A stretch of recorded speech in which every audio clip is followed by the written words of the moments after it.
Hello and welcome to today's episode of the Jacksonville Jaguars Insider Podcast. My name is John Shipley. I am your host and beat reporter, and I have been your beat reporter covering the Jacksonville Jaguars for On SI every single day since August 2019, and we are continuing to march forward through another offseason together.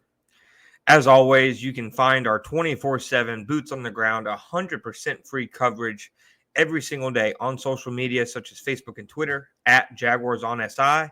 And you can also find us at www.si.com/NFL/Jaguars. Hello and welcome to today's episode. Today, we are putting out our episode to coordinate with my first round mock draft that I do every year, day before the draft, to kind of lock in, not moving any other way from who I think the Jacksonville Jaguars will select in the first round, as well as my guesses on some of the other picks from some stuff I've heard throughout the league, throughout this entire process in Indianapolis, at the NFL Scouting Combine, during free agency, and these last couple of days especially. It's always this time of year. Things always really, really take a big uptick in terms of rumors, phone calls, messaging, conversations, dialogue, whatever you want to call it, the week of the draft. It's one of the busiest weeks of the year, and it's an absolutely asinine week because you see rumors flying from every single direction, and you're just begging mercifully for the draft to finally get there. And this year certainly falls into that category, as do most years. So I want to preface this, and I'll preface it in my article as well.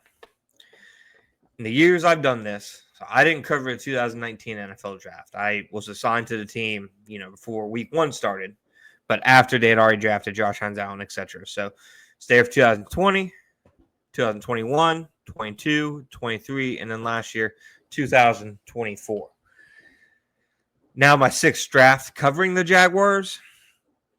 This is the least, I'd say, secure I feel about my projections and educated guess as to how they might go with the first round pick. There's been, last year, it was clear. It was ringing every single week. It's going to be cornerback or wide receiver. I didn't give enough credence to the amount of people saying, hey, they're doing a lot of work on wide receivers, and thought they'd be okay moving forward with the status quo. They obviously were smarter than me and didn't do that. Trent Baalke and his staff took Brian Thomas Jr. instead. But there's been some years where the picks have been telegraphed, some years not so much. Like 2020, there was a lot of chatter about C.J. Henderson. They just wanted to, replace Jalen Ramsey. Just a lot of people thought that might be at pick 20 instead of at pick 9 where it happened. But this year is definitely the least secure I feel in my guess and projection on how they go in the first round. There's been much less coming, out, etc. And the biggest thing I think is that it's a brand new regime. Nobody knows how these guys are thinking. Nobody knows how, Tony Boselli, Liam Cohen, James Gladstone might lean. And we have nothing on their past to draw from, in terms of track record, etc. James Gladstone's definitely going to do some things like the Rams did. He's clearly already done it with like top 30 visits. We know Tony Boselli is going to be a big fan of offensive linemen. And we know Liam Cohen is going to be all about offensive skill players, most likely, because that's his bread and butter. Other than that, though, in terms of, like I said, track records, tendencies, patterns, stuff we've often used, like with Trent Baalke, there were a lot of guys you could just cross off the list because they didn't meet his physical thresholds. Miles Cole was a guy last year that we wrote about before the draft, not because, and that was a case that not even because we heard the Jaguars were interested in him, but because he fits so many of the things that front office had to look for several years. And lo and behold, 7th round pick. So I don't have that right now. In the years to come, as this front office and regime gets more drafts under the belt, it'll be much easier to realize, some of their tendencies and which players you can kind of cross off, potential lists, and which players you can kind of underline, etc., put in bold, whatever you want to call it. So with all that said, here's how I think the first 5 picks play out. I think Cam Ward, obviously, goes number 1 to the Tennessee Titans. No surprise there. Not a lot of anticipation around number 1 pick this year. A lot of people have kind of locked it in on Cam Ward for some time now, and deservedly so. He's the best quarterback in the class. The Titans have nothing that resembles a, NFL quarterback on their roster. Number 2, I think Cleveland goes Travis Hunter. Now, I know ESPN's Peter Schrager did put out that the Browns and the Giants at 2 and 3 have gotten trade offers. I think that's a very real thing. I don't think the Browns actually move back unless it's like a hell of an offer, like multiple first-round picks, etc. Just because I think they'll see Travis Hunter as such a generational player, such a unicorn, such a elite blue chip guy that you will never get the chance to draft again. And those kind of guys are hard to pass on, even though obviously if you get a good offer, you take it. Would the Jaguars be interested in making such an offer?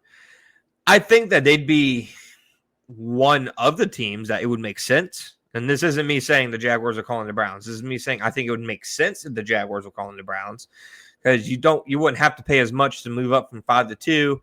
Travis Hunter would obviously help the Jaguars in a lot of areas. I mean, Liam Cohen already explained how the Jaguars, would approach drafting him. And I don't think you're that detailed and seemingly excited in describing a guy if you're not pretty high on him. So I think the Browns take Hunter at 2. But if the Browns are smart, they probably would listen to offers and maybe even take one. I think the Giants take Abdul Carter at 3. I don't think they take Shadur. And I'm just struggling with what other player they would really take here. Kayvon Thibodeau does not stop you from drafting a pass rusher. He just doesn't. I love Tibbs coming out. I thought he was going to be a stud. He very much is not one. He's probably a guy you let walk in free agency. So I've seen that out there. Like, why would they draft Abdul Carter when they have Kayvon Thibodeau and Brian Burns? You're drafting Abdul Carter because you have Kayvon Thibodeau. So I think that's the selection there. New England at number 4. I think they go Will Campbell. I just think that they're going to, first and foremost, want to invest in protecting Drake May, doing something that helps the offensive line. They have a gaping hole at left tackle, and they can't trust that there will be a starting level left tackle available in round 2. That's when you end up like the Chiefs did last year with Kingsley. Starting level NFL tackles go early. So I think the New England Patriots take Will Campbell at number 4. And that brings us to the Jacksonville Jaguars. To me, there's a couple different options.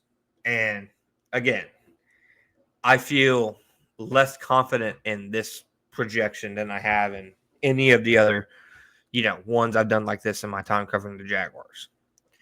I think Mason Graham is still very much a viable option.